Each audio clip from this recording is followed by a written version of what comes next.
Hi everyone, you are welcome my YouTube channel revolution Eklavya study point.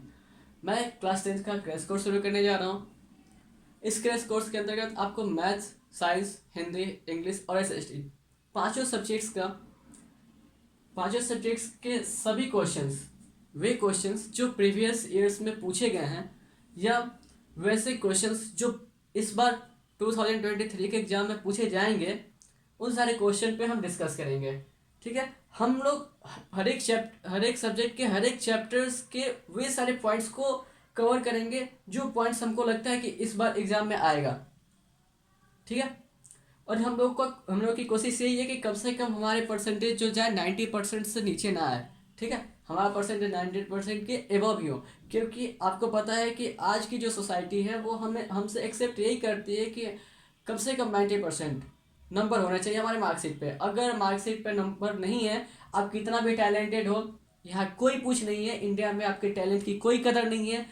आप तभी success हो जब आपके मार्क्स शीट पे आपका नंबर आएगा अच्छा है। ठीक है, आज के जो डेट है, आजकल के जो जनरेशन चल रहे हैं, आज जो सोसाइटी की सोच हो चुकी है, सिर्फ इसी पे डिपेंड है कि आपके मार्कशीट पे कितना नंबर है। परसेंटेज अच्छा है यानी कि आप बहुत अच्छे बचे हो, परसेंटेज खराब है, आपके अंदर कितना भी काबिलियत है, कोई वैल्यू नहीं है। काबिलियत कहीं नहीं पूछी जाती है। आप आपके अंदर मतलब आप समझो कि पूरा एकदम एक्सीलेंट हो, पूरा हर एक चैप्टर्स के बाद आपके आपके पास गुण है, लेकिन कोई फ़ायदा नहीं है अगर आपका मार्क्स खराब है। हम आपको लास्ट में बताएंगे भी कि कैसे एग्जाम में लिखा जाता है कि आपका मार्क्स अच्छा है। एक तो याद करके जाएंगे तो लिख सकते हैं, लिखने पे भी आपको नंबर्स मिलते हैं। ठीक है, क्योंकि देखिए उसमें लिखा रहता है ना कि आप एग्जाम देने जाओगे तो लिखा रहता है एकदम अच्छे से बड़े बड़े वर्ड में कि विद्यार्थी यथासंभव अपने ही शब्दों में उत्तर दें। आखिर एग्जामिनर ऐसे क्यों देते हैं? 10th क्लास में हो, आप बोर्ड में हो, बोर्ड्स का एग्जाम दे रहे हो, 10th क्लास के लायक हमको होना चाहिए। ठीक है, क्लास 10th के बच्चों में जितनी समझदारी होती है कि क्लास 10th के बच्चे अब कुछ कुछ स्किल को अपना डेवलप करेंगे, वो स्किल देखी जाती है आपके बोर्ड्स में। ये नहीं है कि सिर्फ किताबें। अरे हम लोग तो वो किताब पढ़ते हैं जो हमारे पापा भी पढ़े होंगे, हमारे दादाजी भी पढ़े होंगे, वो सारी किताब हम लोग पढ़ते हैं। तो कोई स्किल ही डेवलप नहीं करवाती, वो चलती आ रही है, चलती आ रही है, चलती आ रही है। ये इंडिया की सबसे बड़ी और सबसे ही कठिन समस्या है। इस समस्या को हम लोग को दूर करना ही पड़ेगा। हम लोग को रिवॉल्यूशन लाना ही पड़ेगा एजुकेशन में, तब जाके हमारी स्किल डेवलप होगी। और आज के जो जनरेशन है, इस जनरेशन में अगर आपके अंदर स्किल नहीं है तो आप बेकार हो, आप कुछ नहीं कर पाओगे। ठीक है, आपका मार्क्स भी सब उधर ही रखे रह जाएगा अगर आपके अंदर स्किल नहीं है तो। ठीक है, वो स्किल किसी भी क्षेत्र में है, सिंगिंग में है, डांसिंग में है, एजुकेशन लाइन में है, आपके एंटरटेनमेंट के लिए है, वो अलग बात है, लेकिन कुछ ना कुछ स्किल होना चाहिए। ठीक है, अगर आप विदाउट स्किल वाले हो तो फिर यहाँ पे सरवाइव कर पाना बहुत ही ज़्यादा मुश्किल होगा। ठीक है, तो इन सब चीज़ों से हटते हैं, आते हैं हम अपने चैप्टर्स पे। चैप्टर शुरू करने से पहले हम आपको एक बात बता दें, कभी भी किसी का मोटिवेशन मत लीजिए। कभी भी एक बात हमेशा अपने दिमाग में डाल लीजिए कि मोटिवेशन नहीं लेना है हमको। क्या मोदी को मोटिवेशन की जरूरत थी? क्या धीरू भाई अंबानी को मोटिवेशन की जरूरत थी? जो इंसान सोचता है कि अकेले हम कुछ नहीं कर पाएंगे, उनको महात्मा गांधी से सीख लेनी चाहिए। जो इंसान को लगता है कि अकेले कुछ नहीं कर पाओगे, उनको महात्मा गांधी से सीख लेनी चाहिए कि जिसने देखो जो चल दिए तो उनके पीछे हजारों लोग चलते थे, अकेले महात्मा गांधी। जो इंसान सोचता है कि जब हम बूढ़े हो गए तब कुछ नहीं कर पाएंगे, उनको अमिताभ बच्चन से सीख लेनी चाहिए, जो आज भी ब्लॉकबस्टर मूवी देते हैं, आज भी साल में 3-3 4-4 ब्लॉकबस्टर मूवी दे देते हैं। ठीक है, जो इंसान सोचता है कि बिना पैसों के हम कुछ नहीं कर पाएंगे, उनको धीरू भाई अंबानी से सीख लेनी चाहिए, जो छोटी सी कंपनी को आज पूरे वर्ल्ड लेवल पे लेके चले गए हैं। बेचारे अब तो वो नहीं है, बट आज भी अंबानी इंडस्ट्रीज वर्ल्ड की सबसे बेस्ट इंडस्ट्रीज है। ठीक है, तो कभी भी हार नहीं मानना चाहिए। देखो, दोस्ती, रिश्तेदारी, ये उन सारी चीज़ों से अब हटिए। समझ लीजिए कि अब आपके जीवन में से पढ़ाई को छोड़कर और कुछ नहीं है। ठीक है, पढ़ाई में देखिए, आपको पढ़ने से पहले मैं आपको एक बात, चैप्टर तो शुरू कर लेंगे। चैप्टर शुरू करने से पहले आज मेरा फर्स्ट क्लास था, तो मैं आपको इन सब चीज़ों के बारे में बता दूं जो आपको पढ़ाई से अलग करती है। देखिए, गौतम बुद्ध भी थे, जितने भी लोग विद्वान हुए हैं ना, उन्होंने ब्रह्मचर्य नियम का पालन किया। लेकिन आज का जो जनरेशन है वो ब्रह्मचर्य नियम तो छोड़िए, नहीं कर पाएंगे पालन, बट फिर भी अगर आप स्टूडेंट लाइफ में हो तो इस चीज़ों का पालन करिए। बुद्ध ने भी कहा था कि 3 दुनिया में सबसे हानिकारक होती है हमारी लाइफ के लिए, 3 चीज़ें। पहला दारू, दूसरा जुआ, तीसरा स्त्री। सबसे ज़्यादा हानिकारक स्त्री लोग होती है। खासकर आप अगर आप स्टूडेंट लाइफ में हो तो गर्ल्स से दूरी बना के रखें, ठीक है, क्योंकि उनके अंदर वो सारे फीलिंग्स रहते हैं ना बचपन से कि आपको कभी आगे नहीं बढ़ने देंगे, कभी भी आगे बढ़ने नहीं देंगे। अगर आप दोस्ती में हो, दोस्ती करें, अगर आप, ऐसा नहीं है कि दोस्ती करना गलत बात है, लेकिन मैं मानता हूँ, मेरी जहाँ तक सोच है कि आपको दोस्ती से ज़्यादा दुश्मनी पाल के रखनी चाहिए, ठीक है। अब वो दुश्मनी नहीं कि मार काट करना है, दुश्मनी इसलिए पालनी चाहिए, अगर आप स्टूडेंट लाइफ में हो तो सबसे ज़्यादा दुश्मन बनाओ, ठीक है। दुश्मन, कंपटीशन होना चाहिए आपके अंदर, कंपटीशन की भावना होनी चाहिए, ठीक है। दुश्मन इसलिए बनाओगे क्योंकि दुश्मन जो होते हैं ना वो आपकी कमियों को ढूंढते हैं, और आपके अंदर की कमी ढूंढेंगे, आप उस कमी पे काम करोगे, और उस कमी को जब आप कंप्लीट कर लोगे, कमी को, और काम करके कर करके अच्छे से मेहनत करके कमी दूर हो जाएगी, तो दुश्मन का काम क्या है? कोई भी आप गलत काम कर रहे हो तो उसको बताएगा, देखो तुम गलत कर रहे हो, गलत कर रहे हो, आप उस गलत काम को अच्छा काम करिए, गलत काम को छोड़ के फिर अच्छे काम में लग जाइए, तो आपके इम्प्रूवमेंट में सबसे ज़्यादा सहायता करते हैं। देखते हो कि एक लोकतंत्र सरकार बनाने में पक्ष के साथ साथ विपक्ष को भी रखते हैं, ठीक है। पक्ष कम भी हो रहा है लेकिन विपक्ष को इसलिए ज़्यादा वैल्यू दी जाती है कि विपक्ष आपके, अगर आप कोई बिल दे रहे हो, कोई बिल पास कर रहे हो, तो विपक्ष क्या करता है, उस बिल में कमियां ढूंढता है, और उस कमी को जैसे ढूंढेगा पक्ष वाले क्या करेंगे, उस कमी पे काम करके अच्छा कर देंगे, ठीक है, और फिर वो बिल पास हो जाएगा। इसीलिए हमें भी स्टूडेंट लाइफ में है तो हमको दुश्मनी रखना चाहिए। कोई भी बच्चा हो, कोई भी स्टूडेंट है, अगर आपके क्लासमेट है तो आप उससे दुश्मनी बना के रखिए। दुश्मनी मारने पीटने व्यवहार में नहीं, पढ़ाई में उसमें दुश्मनी बना के रखिए, ठीक है। क्या होगा कि वो आपके अंदर के ना कमी को ढूंढेगा, है तुम्हारा मैथ कमजोर है, तुम्हारा साइंस कमजोर है, ठीक है, और आप उस सब्जेक्ट पे और मेहनत करिए, और मेहनत करिए, देखिए डेफिनेटली है कि 100% आप सक्सेस होइएगा, ठीक है। जो इंसान हंसता है ना, जो इंसान हंसता है उसके पीछे बहुत गम होता है। जो इंसान हंसता है वो अपना दुख छुपाता है, जो पैर चलता है उसके पैरों में छाले पड़ जाते हैं। ऐसे ही कोई इंसान महान नहीं बनता, ऐसे ही कोई इंसान महान नहीं बनता। वही जो जलता है दिया, उसी दिए में तो रोशनी होती है, ठीक है। तो जब तक आप जलोगे नहीं तब तक आपको दुनिया पहचानेगी नहीं। अगर आपको शौक है कि हम भी लग्जरियस लाइफ जिए, हम भी, आपको टाटा बिरला अंबानी जैसे हम भी मस्त बैठ के खाएं, ठीक है, कि हमारा भी दुनिया में नाम हो, तो राजा बनने से पहले ना गुलाम की तरह मेहनत करिए, खुद को रगड़िए। क्योंकि देखिए, देखते हो कि माचिस जब जलता है ना तो जलने के साथ साथ खुद को भी जला लेता है। तो आपको अंदर से ये भावनाएं नहीं रखनी चाहिए कि लोग क्या कह रहे हैं, लोग क्या सोच रहे हैं। लोगों के चक्कर में ना पड़ा करिए, खुद पे मेहनत करिए, खुद के स्किल डेवलप करिए, और एक चीज़, एजुकेशन के साथ साथ स्किल सीखा करिए। कोई एक एक्सटर्नल स्किल रखिए, तब जाके सक्सेस हो जाएगा, ठीक है। सक्सेसफुल वो नहीं है, सक्सेसफुल वो नहीं है जो 30,000 40,000 के जॉब कर रहे हैं, मस्त खा रहे हैं पी रहे हैं, ये सारी चीज़ें सक्सेस नहीं है। सक्सेस का सबसे सक्सेस का सबसे बड़ा मंत्र है आपका कैरेक्टर। अगर जिस दिन कैरेक्टर खराब हो गया उस दिन कुछ नहीं हो सकता। रावण सबसे परम ज्ञानी, सबसे सर्वश्रेष्ठ, अरे वो तो वैसा था जो तप करने बैठ जाता था तो अपने 10 सर काट के भगवान को अर्पित कर दिया था। क्या भगवान से कभी कमजोर था? नहीं था। फिर भी वो हारा क्यों? क्योंकि उसका कैरेक्टर खराब था, ठीक है। रावण के कैरेक्टर खराब हो जाने के कारण ही वो राम जी से हारा, नहीं तो कोई ऐसी और कोई चीज़ नहीं थी जो उसको हरा दे। ज्ञान में भी राम जी से बड़ा था, यश में भी बड़ा बड़ा था, धन में भी बड़ा था, सिर्फ एक चीज़, चरित्रवान नहीं था। और हमारे जो भगवान श्री राम हैं वो चरित्रवान थे।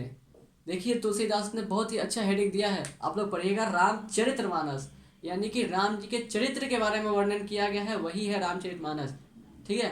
उनके कैरेक्टर को दिखाया गया कि उनका कैरेक्टर कैसा होना चाहिए, नहीं तो रावण ऐसे नहीं हारता। रावण को हराने, और रावण तो वो था जो यमराज को भी बंदी बना के रखा था, ठीक है। तो उन सब चीज़ों को से सिर्फ इन सब बातों का एक ही मतलब है कि जब तक आप संघर्ष करिएगा तभी आपको कुछ मिलेगा। ऐसे ही बैठ के कोई जय जयकार नहीं होता है, मेहनत करनी पड़ती है। ठीक है, तो आज हम शुरू करेंगे इलेक्ट्रिसिटी। देखिए इलेक्ट्रिसिटी होता क्या है। ठीक है, आजकल जो इन्वायरमेंट है सबसे ज़्यादा डिपेंड किस पे है, इलेक्ट्रिसिटी पे। इलेक्ट्रिसिटी का यूज हम लोग इलेक्ट्रिकल कंपोनेंट्स को चलाने में भी करते हैं, और सबसे ज़्यादा 90% यूज इलेक्ट्रिसिटी का लाइट में किया जाता है। देखिए इलेक्ट्रिसिटी दो टाइप की होती है। फर्स्ट होता है आपका स्टैटिक, दूसरा होता है करंट।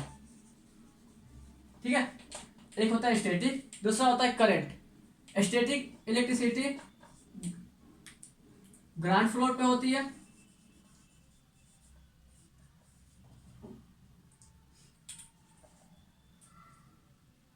ठीक है, करंट जो होता है वो फ्लो ऑफ, ये किस पे डिपेंड करता है, फ्लो ऑफ इलेक्ट्रॉन्स। ठीक है, ये किस पे डिपेंड करता है, फ्लो ऑफ इलेक्ट्रॉन्स, करंट। और स्टैटिक होता है ग्राउंड फ्लोर पे डिपेंड करता है। ठीक है, ये स्टैटिक इलेक्ट्रिसिटी आपको 11th में मिलेगी पढ़ने के लिए, क्लास 11th में। करंट जो है वो आपको क्लास 10th में मिलेंगे पढ़ने के लिए। जिस हम लोग को डिस्कस करेंगे सिर्फ करंट के बारे में, करंट इलेक्ट्रिसिटी के बारे में। ठीक है, और इसमें एक और सबसे इंपॉर्टेंट चीज होती है एटम। ठीक है, इसमें एक और जिसको हम लोग बोलते हैं परमाणु। ठीक है, एक और चीज इसमें होती है, ये देखिए किस पे डिपेंड कर रहा है, फ्लो ऑफ इलेक्ट्रॉन्स पे, एटम्स पे, और दूसरा होता है चार्ज। ठीक है, ये तीनों चीजें, ये जो दिख रही है फ्लो ऑफ इलेक्ट्रॉन्स और चार्ज, ये भी एटम पे डिपेंड करती है। अभी हम आपको बताएंगे। ठीक है, स्टैटिक इलेक्ट्रिसिटी क्या है, सिर्फ ग्राउंड फ्लोर पे डिपेंड करती है, जो सिर्फ इलेक्ट्रिकल कंपोनेंट्स के यूज में आती है आपके स्टैटिक। करंट क्या है, ये इलेक्ट्रॉन्स पे डिपेंड करता है, और ये एक फिनोमिनाज है। ठीक है, करंट इलेक्ट्रिसिटी क्या है, सिर्फ फिनोमिना है, और ये फिनोमिना किस पे डिपेंड करता है, इलेक्ट्रॉन्स के फ्लो पे। अभी हम आपको बताएंगे कि इलेक्ट्रॉन्स कैसे फ्लो करता है, और कौन इलेक्ट्रॉन्स के फ्लो होने पे हमारे यहाँ इलेक्ट्रिसिटी जनरेट होती है।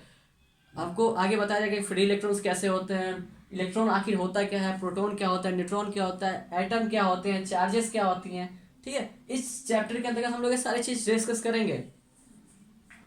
तो शुरू करते हैं आपका चैप्टर। देखिए हमने टॉपिक क्या पढ़ा है, करंट, इलेक्ट्रिसिटी पढ़ रहे हैं, फ्लो ऑफ इलेक्ट्रॉन्स। सबसे पहले हम लोग देखेंगे एटम के बारे में। ठीक है, कि एटम क्या होता है। देखिए एटम जो है ना,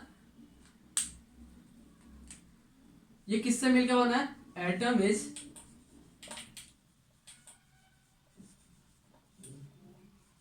made up of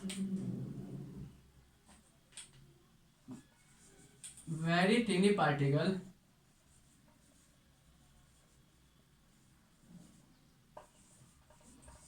electron, proton and neutron.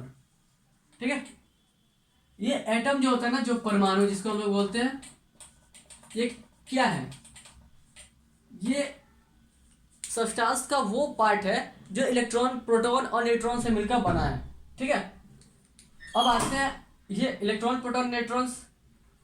देखिए इलेक्ट्रॉन, प्रोटॉन और न्यूट्रॉन्स के भी छोटे पार्टिकल्स होते हैं जिसको हम लोग बोलते हैं क्वार्क। ठीक है, वो आपको मिलेगा।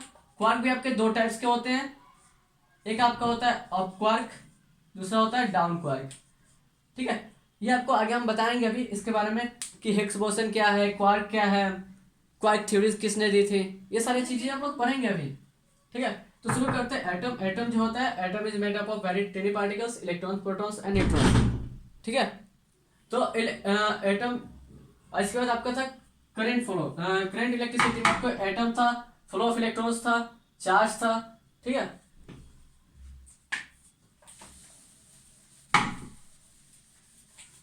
तो देखते हैं चार्ज क्या होता है। ठीक है, चार्ज मतलब आवेश। ठीक है, आवेश क्या है, आवेश देखिए, आवेश, चार्ज जो होता है ना, चार्ज एटम का वो पार्ट होता है। देखिए it is a smallest part, it is a smallest part, it is a smallest part of atom. ठीक है, अवेज क्या है, it is smallest part of atoms. ये कैसा रहता है, in present positive and negative. ठीक है, जो आपका आवेश रहता है वो पॉजिटिव और निगेटिव दोनों अवस्था में रहता है। ये क्या है, एटम का स्मॉलेस्ट पार्ट है। एटम का वो स्मॉलेस्ट पार्ट जो आपके पॉजिटिव में भी रहे और निगेटिव में भी रहे, वो क्या कहलाता है आपका चार्ज। ठीक है, चार्ज को हम लोग क्यू से डिनोट करते हैं। ठीक है, इसको किससे डिनोट किया जाता है, क्यू से। इसको टोटल चार्ज भी बोलते हैं, टोटल चार्ज को हम लोग क्यू से डिनोट करते हैं। और इसका ऐसा ही जो यूनिट होता है वो क्या होता है, कूलम। ठीक है, जिसको हम लोग सी से डिनोट करते हैं। इसका यूनिट क्या होता है, कूलम, जिसको सी से डिनोट करते हैं। इसको हटा देते हैं। अभी कभी क्वेश्चन पूछता है कि एक कूलम चार्ज पे, ठीक है, कभी कभी क्वेश्चन पूछता है कि एक कूलम चार्ज पे नंबर्स ऑफ इलेक्ट्रॉन्स कितने होते हैं। ये क्यू बराबर एन ई फिक्स है। ठीक है, तो कभी कभी क्वेश्चन पूछ देता है कि एक कूलम चार्ज पे नंबर्स ऑफ इलेक्ट्रॉन्स कितने होते हैं। ठीक है, एक कूलम चार्ज पे नंबर्स ऑफ इलेक्ट्रॉन्स, रिपीट कर रहे हैं क्वेश्चन को कि एक कूलम चार्ज पे नंबर्स ऑफ इलेक्ट्रॉन्स कितने होते हैं।